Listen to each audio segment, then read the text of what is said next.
கர்த்தர் உங்களுக்கு கொடுத்தாருன்னா ஏராளம் தாராளம் தான் கொடுப்பாரு. திறந்தாருன்னா அந்த இடத்துல தாங்காதுன்னு அர்த்தம். அப்படி திறப்பார்.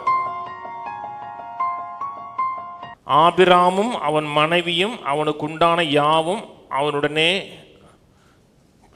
லோத்தும் எகிப்தை விட்டு தென் திசையிலே வந்தார்கள். ஆபிராம் மிருக ஜீவனங்களும் வெள்ளியும் பொன்னுமான ஆஸ்திகளை உடைய சீமானாய் இருந்தான். அதுக்கப்புறம் 5ஆம் வசனம் போயிடுவோம். ஆபிரகாமுடனே வந்த லோத்துக்கும் ஆடு மாடுகளும் கூடாரங்களும் இருந்தன. ஆபிரகாமை கர்த்தர் ஆசீர்வதிச்சார். வெள்ளியும் பொண்ணு உடைய சீமானா இருந்தான். ஏராளம் தாராளம் இருந்துச்சு. ஆபிரகாமுடனே வந்த லோத்துக்கும் ஆடு மாடுகளும்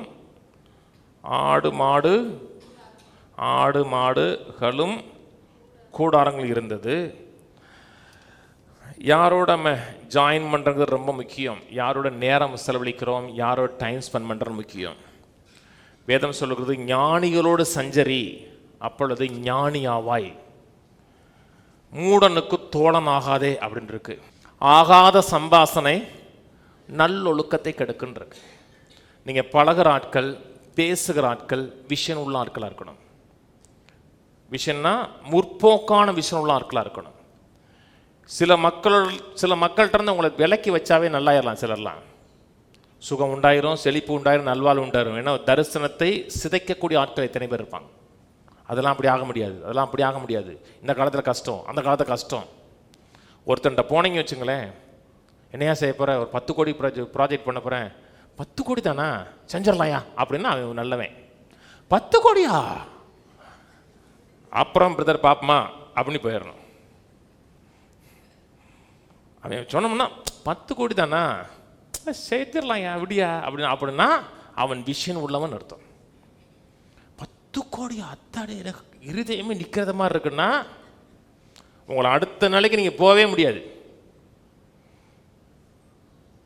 உங்களுக்கு யார்கிட்ட பேசுகிறீங்களோ, யார்கிட்ட பழகுறீங்களோ, அவங்க உங்களை அப்படியே லிஃப்ட் பண்ணணும். ஆபிரகாம், லோத்து பெரிய ஆள் கிடையாதுங்க. ஆபிரகாம் இருந்ததுனால வந்தவங்க. அவனுக்கு கத்தட்ட போகிறீங்க, கத்தட்ட போய் ஆண்டவரே 5 கோடியா திடீர்னு கேட்டால் எங்கே போவேன் அப்படிங்க மாட்டார். கத்தரை எந்த ஒரு காரியம் அதிர்ச்சி அடைய வைக்காதுங்க. தேவனுக்கு எதுவுமே பெருசு கிடையாது. தேவனுக்கு இது பெருசு. எது பெருசுன்னா நம்முடைய விசுவாசம் அதிகரிக்க பெற்றுக்கொள்ளக்கூடிய காரியம் அதிர்ச்சிட்டே இருக்கும். தேவன் கொடுக்கறது கஷ்டம் இல்லைங்க, நம்ம விசுவாசிக்கிறது தான் கஷ்டமா இருக்கு. தேவனுக்கு எது கஷ்டம்? என் பிள்ளைகிட்ட கூட சொல்லிட்டு இருந்தேன் சாயங்காலம் நைட்டு. தேவனுக்கு எது கஷ்டம்னா நமக்குள்ள விஷன் வைக்கிறது தான் அவர் கஷ்டமா இருக்கு.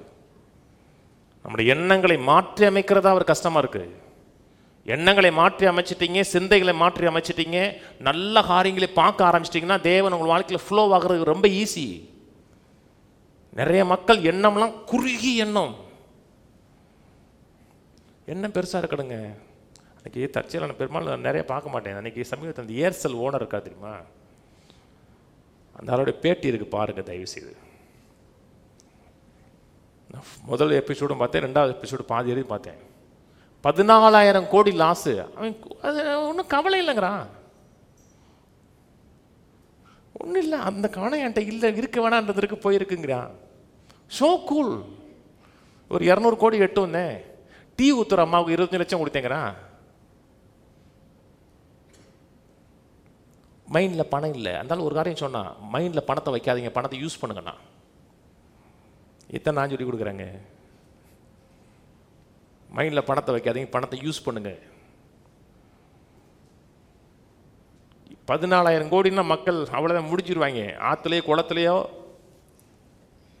அதனால புது ப்ராஜெக்ட் போடுறாங்க.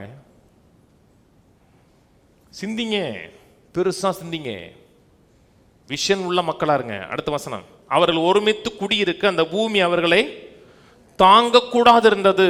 அவர்களுடைய ஆஸ்தி மிகுதியாயிருந்தபடியால் அவர்கள் ஒருமித்து வாசம் பண்ண ஏது உங்க ஒன்னா வாசம் பண்றதுக்கு அந்த பூமி தாங்கலை. அவ்வளவு ஆடு மாடு, ஏராளமான ஆடு மாடு. அவ்வளவு ஆடு மாடுகளுக்கு புல் இல்லை, அவ்வளவு சொத்து. யார் கொடுத்தா? கர்த்தர் ஏன் அவ்வளவு கொடுக்குறாரு? இந்த ஊர்ல இவ்வளவு புல் இருக்குன்னு அவருக்கு தெரிய வேணாமா? இவ்வளவு தான் கொடுக்கணும் தெரிய வேணாமா? கர்த்தர் கொடுக்க தெரியாது.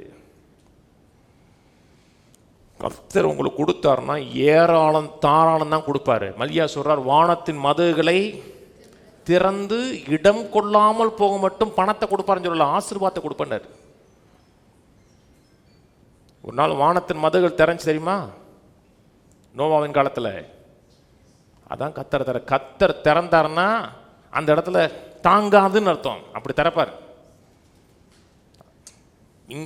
இங்க ரெடியா இருந்துச்சுன்னா கண்டெயின் பண்ற அளவுக்கு ரெடியா இருக்கணும்.